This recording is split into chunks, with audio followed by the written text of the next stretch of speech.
Hello friends, welcome back to my channel Simnas food world.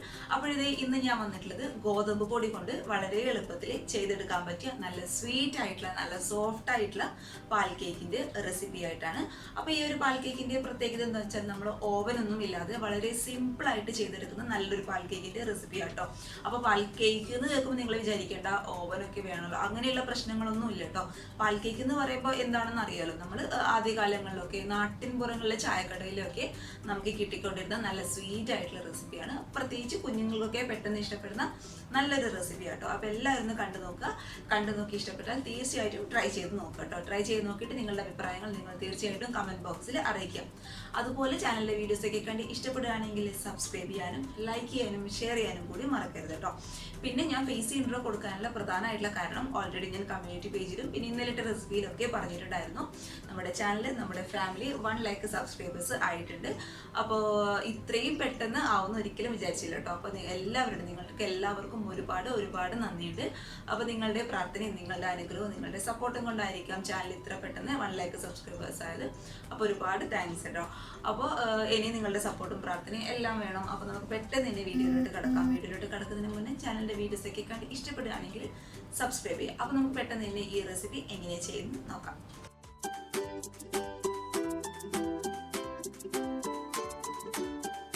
ഇപ്പോൾ ഗോതമ്പ് പൊടി കൊണ്ടുള്ള ഈ ഒരു സോഫ്റ്റ് പാൽ കേക്ക് റെഡിയാക്കാനായിട്ട് നമുക്ക് ആദ്യം ഇതിനാവശ്യമായിട്ടുള്ള ഷുഗർ സിറപ്പ് ഒന്ന് റെഡിയാക്കി എടുക്കണം. അതിനായിട്ട് ഇത് ഞാനിപ്പോൾ ഇവിടെ ഒരു പാന് വെച്ച് കൊടുത്തിട്ടുണ്ട്. അതിലോട്ട് 1/2 കപ്പോളം പഞ്ചസാര നമുക്ക് ഇട്ട് കൊടുക്കാം. ഇനി ഇത് ഉരുകാൻ ആവശ്യമായിട്ടുള്ള 1/4 കപ്പോളം വെള്ളം നമുക്ക് ഒഴിച്ചു കൊടുക്കാം കേട്ടോ. അപ്പോൾ ഇത് ഒരു 1/2 കപ്പായി, ഒരു 1/4 കപ്പ് വെള്ളം കൂടി. അപ്പോൾ മൊത്തത്തിൽ 1/4 കപ്പ് വെള്ളം ഞാൻ ചേർത്ത് കൊടുത്തിട്ടുണ്ട്. ഇനി നമുക്കിത് നന്നായിട്ടൊന്ന് അലിയിച്ചെടുക്കണം. അതായത് ലോ ടു മീഡിയം ഫ്ലെയിമിൽ വെക്കണ്ട, ഒന്നിത് തിളയ്ക്കുന്നവരെ ഹൈ ഫ്ലെയിമിൽ വെക്കുക. അതിനുശേഷം മീഡിയം ഫ്ലെയിമിൽ വെച്ച് നമുക്ക് ഈ പഞ്ചസാര ഈ വെള്ളത്തിൽ മുഴുവനായിട്ടങ്ങ് അലിയിച്ചെടുക്കണം കേട്ടോ. അപ്പോൾ ഈ ഒരു സ്റ്റെപ്പ് ആദ്യം തന്നെ അങ്ങ് ചെയ്തേക്കുക. കാരണം നമ്മൾ മാവൊക്കെ ഒന്ന് റെഡിയാക്കി വരുമ്പോഴേക്കും ഈ ഷുഗർ സിറപ്പ് നന്നായിട്ടൊന്ന് തണുക്കും. അതിന് വേണ്ടിയിട്ട് ഈ ഒരു സ്റ്റെപ്പ് ആദ്യം തന്നെ അങ്ങോട്ട് ചെയ്ത് വെച്ചേക്കാം കേട്ടോ.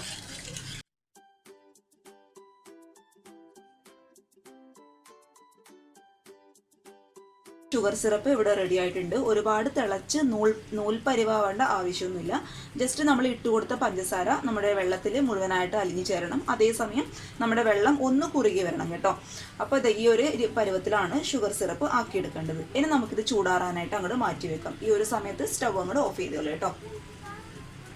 ഇനി ഇതേ മറ്റൊരു പാത്രത്തിൽ 1 കപ്പോളം ഗോതമ്പ് പൊടി ഞാൻ ഇട്ട് കൊടുക്കുന്നുണ്ട്. തൊട്ട് 2 ടീസ്പൂണോളം പാൽപ്പൊടി, അതായത് മിൽക്ക് പൗഡർ കേട്ടോ. അപ്പോൾ പലരുടെയും കയ്യിൽ ഈ പാൽപ്പൊടി ഉണ്ടാവണമെന്നില്ല. അതിന് പകരമായിട്ട് നിങ്ങൾ 2 ടീസ്പൂണോളം അരിപ്പൊടി ചേർത്ത് കൊടുത്താലും മതിയാവും കേട്ടോ. അരിപ്പൊടി ഇല്ലെങ്കിൽ പുട്ടുപൊടി ചേർത്ത് കൊടുക്കുക. അരിപ്പൊടി ആണെങ്കിലും പുട്ടുപൊടി ആണെങ്കിലും ചേർക്കുമ്പോൾ ശ്രദ്ധിക്കുക, നല്ല തരികളോട് കൂടിയുള്ള പൊടികൾ വേണം ചേർത്ത് കൊടുക്കാനായിട്ട് കേട്ടോ. കാരണം ഇത് നമ്മൾ ചേർത്ത് കൊടുക്കുന്നത് നമ്മുടെ പാൽ കേക്ക് നന്നായിട്ട് സോഫ്റ്റ് ആയിട്ട് വരാൻ വേണ്ടിയിട്ടാണ് കേട്ടോ. അപ്പോൾ 2 ടീസ്പൂൺ പാൽപ്പൊടി ഇല്ല എന്നുണ്ടെങ്കിൽ 2 ടീസ്പൂൺ നല്ല തരികളോട് കൂടിയുള്ള അരിപ്പൊടി ചേർക്കുക, അല്ലെങ്കിൽ പുട്ടുപൊടി ചേർത്ത് കൊടുത്താലും മതിയാവും. ഇനി നമുക്ക് ഇതിലോട്ട് ചേർത്ത് കൊടുക്കേണ്ടത് നമ്മുടെ പാൽ കേക്ക് നന്നായിട്ട് പൊങ്ങി വരാനൊക്കെ വേണ്ടിയിട്ട് ഒരു 1/4 ടീസ്പൂൺ ഇല്ല അതിലും കുറവ്, അതായത് ഒരു പിഞ്ച് ബേക്കിംഗ് സോഡ ഞാൻ ഇതിലോട്ട് ഇട്ട് കൊടുക്കുന്നുണ്ട്. പിന്നെ ഈ പൊടിക്ക് ആവശ്യമുള്ള ഒരു നുള്ളു ഉപ്പ്. ഇനി ഇത് ഞാനിതിലോട്ട് ചേർത്ത് കൊടുക്കാൻ പോകുന്നത് 1 ഏലക്കായുടെ 2 or 3 കുരുവാണ് കേട്ടോ. അപ്പോൾ ഏലക്ക പൊടിച്ചത് കയ്യിൽ ഉണ്ട് എന്നുണ്ടെങ്കിൽ ഒരു 1/4 ടീസ്പൂണിലും കുറവ് ഏലക്ക പൊടിച്ചത് ഇട്ട് കൊടുത്തോളൂ. പിന്നെ ആ ഒരു ഫ്ലേവർ കൂടുതൽ ഇഷ്ടമാണെന്നുണ്ടെങ്കിൽ 1/4 ടീസ്പൂൺ നിറയെ ഇട്ട് കൊടുത്തോളൂ കേട്ടോ. അപ്പോൾ ഞാൻ ആ ഫ്ലേവർ അത്ര ഇഷ്ടമില്ലാത്തതുകൊണ്ട് കുരു മാത്രം ഒരു 2-3 കുരു മാത്രമേ ഇട്ട് കൊടുത്തിട്ടുള്ളൂ. ഇനി നമുക്ക് ഇതിലോട്ട് ചേർത്ത് കൊടുക്കേണ്ടത് ഒരു കോഴിമുട്ടയാണ്. അപ്പോൾ കോഴിമുട്ട ഒഴിക്കുമ്പോൾ ശ്രദ്ധിക്കുക, നമ്മൾ കേക്കിൻ്റെ ബാറ്ററിലൊക്കെ ഒഴിക്കുന്നത് പോലെ അധികം തണുപ്പില്ലാത്ത ഒരു കോഴിമുട്ട കേട്ടോ മുഴുവനായിട്ട് ഇട്ട് കൊടുക്കുന്നുണ്ട്. ഇനി നമുക്ക് ഇതെല്ലാം കൂടി കൈ വെച്ച് നന്നായിട്ടൊന്ന് മിക്സ് ചെയ്ത് കൊടുക്കാം. നമ്മളെ ഗോതമ്പ് പൊടിയിൽ നമ്മൾ ഒഴിച്ചു കൊടുത്ത് അല്ലെങ്കിൽ ഇട്ട് കൊടുത്ത് എല്ലാ സാധനം എത്താൻ വേണ്ടിയിട്ട് ആദ്യം കൈ വെച്ച് നന്നായിട്ട് അങ്ങോട്ട് മിക്സ് ചെയ്ത് കൊടുക്കുക കേട്ടോ. ഇനി ഇത് നല്ല സോഫ്റ്റ് ആയിട്ട് നമ്മുടെ ചപ്പാത്തിയുടെ പരുവത്തിലൊക്കെ കുഴച്ചെടുക്കാൻ വേണ്ടിയിട്ട് ഈ മാവ് കുഴച്ചെടുക്കാൻ വേണ്ടിയിട്ട് ഞാനിപ്പോൾ ഇവിടെ എടുത്തിട്ടുള്ളത് ഒരു 1/2 ഗ്ലാസോളം ഇളം ചൂടുള്ള പാലാണ് കേട്ടോ. അപ്പോൾ പാല് എന്ന് പറയുമ്പോൾ ഒരുപാട് ചൂടില്ല, നമുക്ക് കൈയൊക്കെ കുത്താൻ പാകത്തിലുള്ള ചൂട് മാത്രം. അപ്പം നിങ്ങളുടെ കയ്യിൽ പാലില്ല എന്നുണ്ടെങ്കിൽ നമുക്ക് ഇതിന് പകരമായിട്ട് ഇളം ചൂടുള്ള വെള്ളം വേണമെങ്കിൽ ഉപയോഗിക്കാം കേട്ടോ. അപ്പോൾ എടുക്കുമ്പോൾ ശ്രദ്ധിക്കുക, ഒരുപാട് ചൂടായി പോകാൻ പാടില്ല, ഇളം ചൂടുള്ള വെള്ളം മാത്രം കേട്ടോ.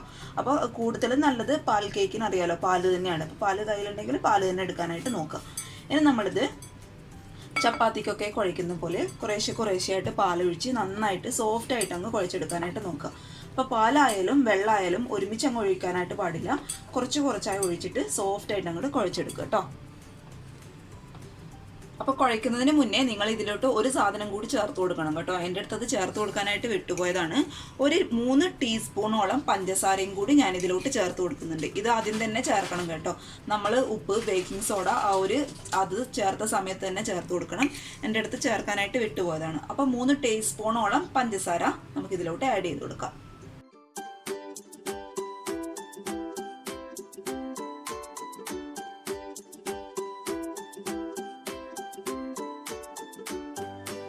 ഇതേ മാവ് ഞാൻ നന്നായിട്ട് നല്ല സോഫ്റ്റായിട്ട് കുഴച്ചെടുത്തിട്ടുണ്ട്. അഥവാ നിങ്ങൾക്ക് പാത്രത്തിൽ വെച്ച് കുഴക്കാനായിട്ട് ബുദ്ധിമുട്ട് ഉണ്ട് എന്നുണ്ടെങ്കിൽ നല്ല നീറ്റായിട്ടുള്ള ഒരു കൗണ്ടർ ടോപ്പിൽ വെച്ചിട്ട് നന്നായിട്ട് സോഫ്റ്റായിട്ട് കുഴച്ചെടുക്കുക കേട്ടോ.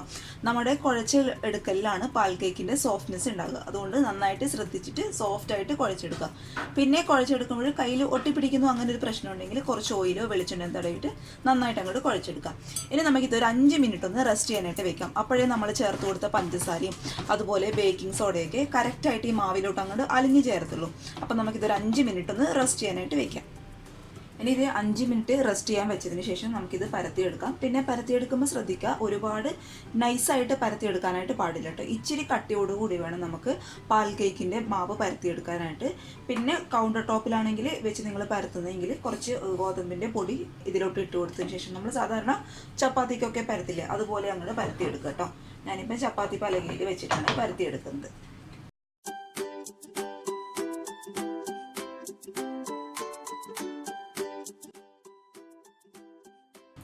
ഇനി ഇതേ നമുക്കിത് സാധാരണ പാൽ കേക്കിൻ്റെ ആ ഒരു ഷേപ്പിൽ കട്ട് ചെയ്തെടുക്കാം. അപ്പോൾ നിങ്ങൾക്ക് ഇഷ്ടമുള്ള ഷേപ്പിൽ കട്ട് ചെയ്യാം കേട്ടോ. സ്ക്വയർ ഷേപ്പിൽ കട്ട് ചെയ്യാം, അല്ലെങ്കിൽ റൗണ്ടായിട്ട് നമുക്കൊരു മൂടി വെച്ച് കട്ട് ചെയ്യുകയാണെങ്കിൽ അങ്ങനെ കട്ട് ചെയ്യാം. ഞാനിപ്പോൾ എന്തായാലും പാൽ കേക്കിൻ്റെ ആ ഒരു ഷേപ്പിലാണ് കട്ട് ചെയ്യാനായിട്ട് പോകുന്നത്.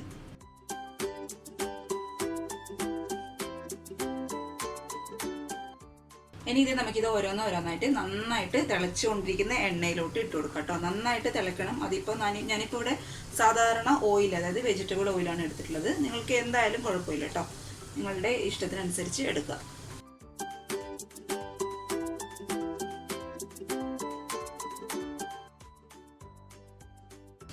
ഇത് ഫ്രൈ ചെയ്യുമ്പോൾ ഒന്ന് ശ്രദ്ധിക്കുക, ഒരുപാട് ഹൈ ഫ്ലെയിമിലിട്ട് അങ്ങ് ഫ്രൈ ചെയ്യാനായിട്ട് പാടില്ല. ലോ ടു മീഡിയം ഫ്ലെയിമിലിട്ട് പതുക്കെ അങ്ങോട്ട് ഫ്രൈ ചെയ്യുക കേട്ടോ.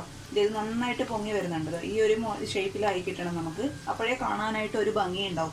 പിന്നെ ഹൈ ഫ്ലെയിമിൽ വെച്ചിട്ട് ഫ്രൈ ചെയ്ത് എന്താ കുഴപ്പമെന്ന് വെച്ചാൽ നമ്മുടെ ഗോതമ്പ് ആയതുകൊണ്ട് മുകൾ വശം പെട്ടെന്ന് അങ്ങ് കരിഞ്ഞു പോവുകയും ചെയ്യും. അതിനാൽ ഉള്ളിൽ ഒട്ടും വെന്തിട്ടും ഉണ്ടാവില്ല. അതുകൊണ്ട് ലോ ടു മീഡിയം ഫ്ലെയിമിലിട്ട് പതുക്കെ അങ്ങോട്ട് ഫ്രൈ ചെയ്ത് എടുക്കുക.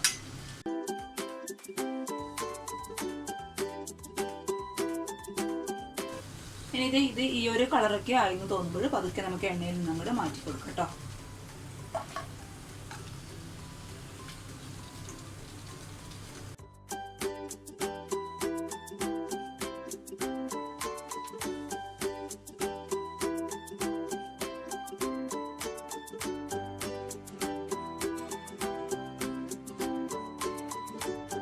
നമ്മൾ ചൂടോടുകൂടിയുള്ള ഈ ഒരു പാൽ കേക്കിലോട്ട് നമ്മൾ ചൂടാറാനായിട്ട് മാറ്റി വെച്ച് ഷുഗർ സിറപ്പ് കംപ്ലീറ്റ് ആയിട്ട് നമുക്ക് അങ്ങോട്ട് ഒഴിച്ചു കൊടുക്കാം. ഇത് എല്ലാത്തിലും എത്തുന്ന വിധത്തിൽ മുഴുവനായിട്ട് അങ്ങ് ഒഴിച്ചു കൊടുക്കാം കേട്ടോ. ഈ ഒരു ഷുഗർ സിറപ്പിൽ കിടന്ന് നമ്മുടെ ഈ ഒരു പാൽ കേക്ക് നന്നായിട്ട് കുതിർന്ന് വരണം. അപ്പോഴേ ഒരു 10-15 മിനിറ്റ് ഈ ഒരു ഷുഗർ സിറപ്പ് തന്നെ, ഈ ഒരു പാൽ കേക്ക് ഇതിങ്ങനെ തന്നെ ഇരിക്കട്ടെ. അപ്പോഴേക്കും നമ്മുടെ ഷുഗർ സിറപ്പൊക്കെ നന്നായിട്ട് കോട്ടായിട്ട് അതിൽ നിന്ന് അങ്ങനെ കുതിർന്ന് വരും കേട്ടോ. നമ്മൾ ഏകദേശം നമ്മുടെ ഗുലാബ് ജാമൊക്കെ ഇല്ലേ, അതൊക്കെ കഴിക്കുന്ന ഒരു ഫീലായിരിക്കും ഇത് കഴിക്കുമ്പോൾ. അപ്പോൾ ഈ ഒരു സിറപ്പിൽ കിടന്ന് ഇതൊരു 15 മിനിറ്റ് ഇതിങ്ങനെ തന്നെ ഇവിടെ ഇരിക്കട്ടെ. നമ്മുടെ പാൽ കേക്കൊക്കെ ഈ ഒരു ഷുഗർ സിറപ്പിൽ കിടന്ന് നന്നായിട്ട് കുതിർന്ന് വന്നിട്ടുണ്ട്. ഏകദേശം ഒരു അരമണിക്കൂർ എടുത്തു കേട്ടോ കുതിരാനായിട്ട്.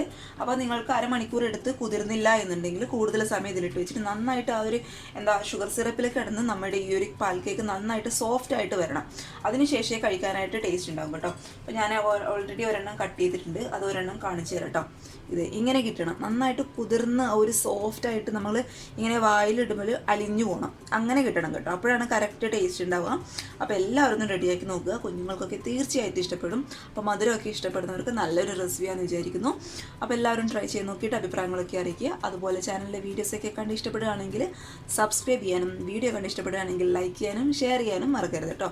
അപ്പോൾ നാളെ ഒരു നല്ല വീഡിയോ ആയിട്ട് കാണും വരെ thank you for watching Sinna's food world. By.